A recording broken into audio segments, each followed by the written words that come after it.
మంచి చదువులు లేవు, మంచి వైద్యం లేదు.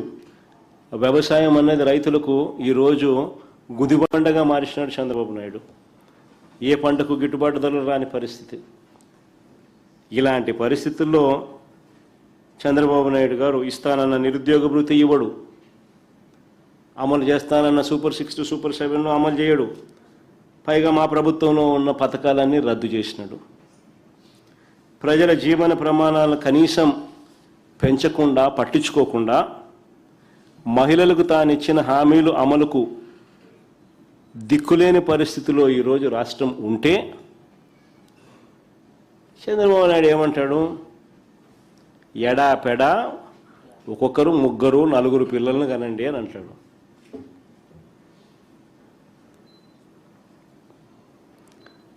స్వామి, ఖండం కదా దేవుడు ఎరుగు స్వామి. చంద్రన్న పెళ్లి కానీ మేనిఫెస్టోలో పెట్టినావు. ప్రతి జంటకు పెళ్ళి అయితేనే ₹1,00,000 ఇస్తానన్నావు. ఇంతవరకు ఒక్కరికి ఇచ్చింది, ఒక్కరికి ఇలా. అది ఎప్పుడు ఇస్తావు స్వామి అని అడిగినాం. ఇంతవరకు ఇలా దాని గురించి మాట్లాడు. కానీ 3వ బిడ్డ కంటే మాత్రం డబ్బులు ఇస్తాడంట. ఎన్నికల్లో మేనిఫెస్టోలో చెప్పిన చంద్రన్న పెళ్లి కానుకకు దిక్కులేదు. ఇప్పుడు 3వ బిడ్డ కంటే డబ్బులు ఇస్తాడని చెప్పి ఇప్పుడు చెప్తున్నాడు కొత్తగా.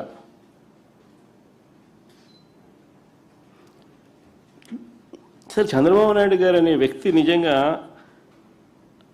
అబద్ధలాడడంలోనూ మోసం చేయడంలోనూ అసలు కళ్ళార్పడు.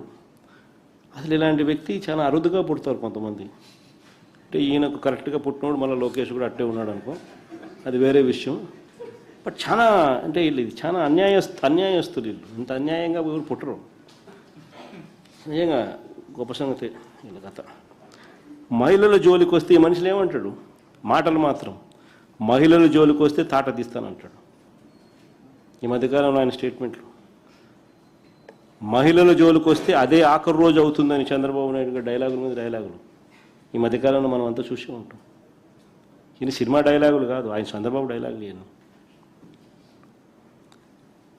మహిళలపై దారుణాలకు పాల్పడ్డ తన పార్టీకి చెందిన వారిపై ఇదే చంద్రబాబు నాయుడిని అడుగుతా ఉన్నా, ఎంతమందిపై నువ్వు చర్యలు తీసుకున్నావు చంద్రబాబు అని. ఇంత డైలాగులు కొడతా ఉన్నావు. మహిళల జోలికి వస్తే తాట తీస్తానన్నావు. మహిళల జోలికి వస్తే అదే ఆఖరి రోజు అవుతుంది అని అన్నావు. డైలాగుల మీద డైలాగులు కొడతా ఉన్నావు. మరి చంద్రబాబు నాయుడు గారు నిన్నే అడుగుతా ఉన్నా, మహిళలపై దారుణాలకు పాల్పడ్డ మీ పార్టీకి చెందిన వారిపై ఎంతమంది మీద నువ్వు చర్యలు తీసుకున్నావు? Railway Koduru Janasena MLA, railway Koduru Janasena MLA Arava Sridhar తనపై అత్యాచారం చేశారని, ఆపై మోసం చేశారని బాధితురాలు నేరుగా ముఖ్యమంత్రికి, పోలీసులకు స్వయంగా ఫిర్యాదు చేసింది. చంద్రబాబు ఏం చర్యలు తీసుకున్నావు అని అడుగుతా ఉన్నా. కేజీబీవీ మహిళా ప్రిన్సిపల్ మీద వేధింపులకు పాల్పడ్డ ఆముదాల వలస టీడీపీ ఎమ్మెల్యే కూన రవికుమార్ మీద చంద్రబాబు నాయుడు గారు ఏం చర్యలు తీసుకున్నావు అని అడుగుతా ఉన్నా. మహిళలతో అశ్లీలంగా వీడియో కాల్స్ చేసిన గుంటూరు ఈస్ట్ ఎమ్మెల్యే నసీర్ అహ్మద్ మీద అయ్యా చంద్రబాబు గారు ఏం చర్యలు తీసుకున్నావు అని అడుగుతా ఉన్నా. టీడీపీకి చెందిన సత్యవేడు ఎమ్మెల్యే కోనేటి ఆదిమూలం ఒక మహిళ మీద దారుణమైన లైంగిక దాడికి పాల్పడితే ఈ చంద్రబాబు గారు ఏం చర్యలు తీసుకున్నారో అని అడుగుతా ఉన్నా. మహిళా ఉద్యోగి మీద లైంగిక వేధింపులకు పాల్పడ్డ మహిళా ఉద్యోగి మీద లైంగిక వేధింపులకు పాల్పడ్డ మంత్రి సంధ్యారాణి పిఏ, ఎమ్మెల్యేలు ఈ లీడర్ల కథ దేవుడు కనీసం పిఏల మీద కూడా యాక్షన్ తీసుకోలేకున్నాడు. అలా పిఏ సంధ్యారాణి పిఏ మీద చంద్రబాబు నాయుడు గారు ఏం చర్యలు తీసుకున్నారని అడుగుతా ఉన్నా.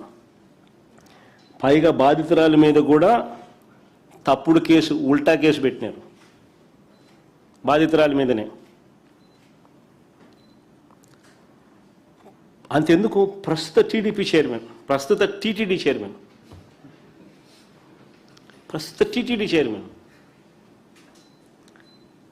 ఒక మహిళను మోసం చేసి వీడియోతోనూ ఫోటోలతోనూ అడ్డంగా దొరికిపోయిన చంద్రబాబు ఏం చేశాడు అని అడుగుతా ఉన్నా. సరే, వాళ్ళంతా పొలిటీషియన్స్లే, వాళ్ళ జోలికి పోతే చంద్రబాబు నాయుడికి అని ఇబ్బందిలే అని ఏమైనా హెసిటేట్ చేస్తున్నాడేమో చంద్రబాబు అని అనుకుంటే, టీటీడీ చైర్మన్ ఒక మహిళను మోసం చేసి ఆమె వీడియో చూపుతూ ఫోటోలు చూపుతూ అడ్డంగా దొరికిపోయిన చంద్రబాబు ఏం చేశాడని అడుగుతా ఉన్నాడు. తనను మోసం చేశాడని, ఇలాంటి వారికి ఎలాంటి పదవులు ఇవ్వద్దని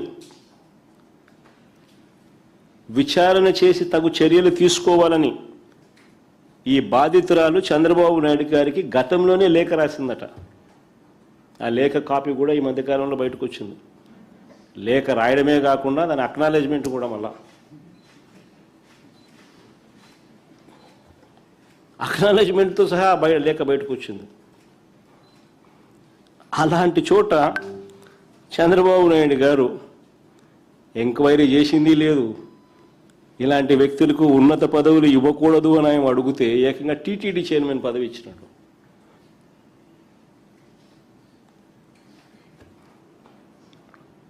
నిజంగా దేవుడి మీద వీళ్ళకు భయం లేదు, భక్తి లేదు, నిష్ట లేదు.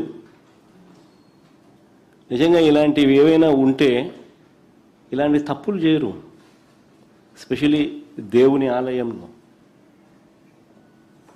ఇలాంటి వాళ్ళ దేవుడి గురించి మాట్లాడేది, ఇలాంటి వాళ్ళ పవిత్రత గురించి మాట్లాడేది, ఇలాంటి వాళ్ళ ఆడవాళ్ళ గురించి మాట్లాడేది.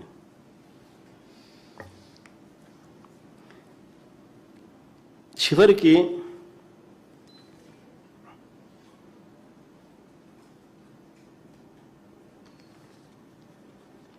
చంద్రబాబు నాయుడుకి నిజంగా భయము లేదు, భక్తి లేదు, ఆలయ నిర్వహణలో శ్రద్ధ అంతకన్నా లేదు. నిన్ననే కదిరిలో జరిగిన రథోత్సవంలో రథం కింద పడి 6 భక్తులు గాయపడ్డారు. పవిత్రమైన రథోత్సవం నిర్వహణలోనూ భక్తులకు రక్షణ కల్పించడంలో కూడా ప్రభుత్వం విఫలమైంది. వైకుంఠ ఏకాదశి సందర్భంలో తిరుమలలో 6 మరణించినారు. ఫస్ట్ టైం తిరుపతి హిస్టరీలో, తిరుమల తిరుపతి దేవస్థానం హిస్టరీలో ఇది ఫస్ట్ టైం. అది వైకుంఠ ఏకాదశి సందర్భంగా తిరుమలలో 6 మరణించినారు. సింహాచలంలో చందనోత్సవం సందర్భంలో 7 చనిపోయినారు గోడగూలి. పలాసలో తొక్కిసలాట జరిగి 9 మంది చనిపోయినారు చంద్రబాబు నాయుడు గారి హయాంలోనే. వరుసగా ఇన్ని ఘటనలు జరుగుతూ ఉన్నా కూడా ప్రభుత్వం ఏం చర్యలు తీసుకుంది?